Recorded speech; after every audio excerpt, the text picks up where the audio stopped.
Carl TZ, hindi raw totoo ang mga rumor na lilipat siya ng PLID.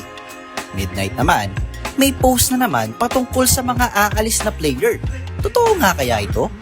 Aurora Gaming Philippines, hindi nga rin baligtas sa mga roster changes rumors. Ang lahat ng yan ating alamin at pag-usapan, dito lang yan sa Just ML News. Pero bago yan, mag-subscribe muna kayo sa aming channel at i-click na rin ang notification bell para updated kayo sa mga latest MLBB news. Carl TZ, hindi raw totoo ang rumors na lilipat siya ng TLID. Kamakailan nga mga sir, umusbong ang mga bali-balitang lilipat raw si Carl TZ ng team. Dahil yan sa post ng TLID mismo sa kanilang official Instagram account na may caption, "The Jungler has a new Cake King." Agad nang umusbong ang mga usap-usapan na baka si Carl TZ naman ang susunod na lilipat sa MPL Indonesia franchise. Sensitive nga mga fans sa mga gantong postings sa kadahilan ng nagulantang ang buong MLBB community matapos lumipat ni Kelra from Onyx PH to Onyx ID, na kinikilala rin bilang isa sa franchise player ng Onyx Philippines. Pero sa pag-usbong ng mga haka-haka, agad namang hinarang ni The GOAT na hindi nga daw ito lilipat. Guys, hindi ako magti-TLID.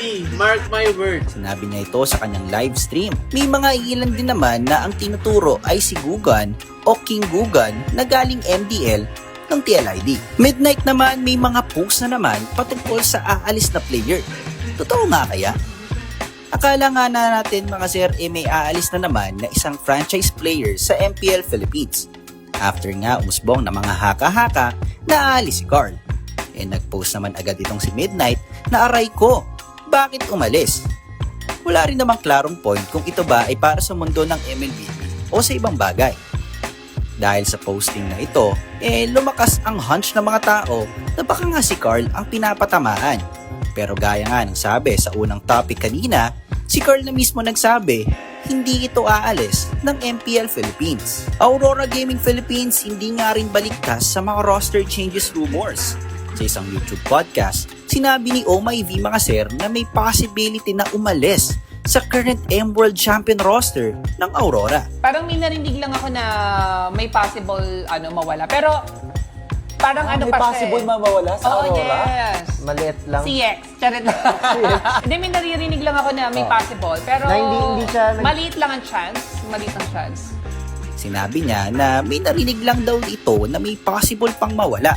Pero maliit lang daw ang chance, kaya naman marami tuloy ang nagtuturo kay Demon kahit ngayon dahil ito isa na ng family man at baka mag-focus muna sa kanyang pamilya. Pero sa tingin nyo ba mga sir, dahil nakapag-champion na ang Aurora ngayon ba ang tamang panahon para magpahinga? At yan nga ang mga mainit na balita sa MLBB scene. Kaya kung gusto mo ng news, contents, and tournaments, follow Just ML. Kasi basta ML, Just ML.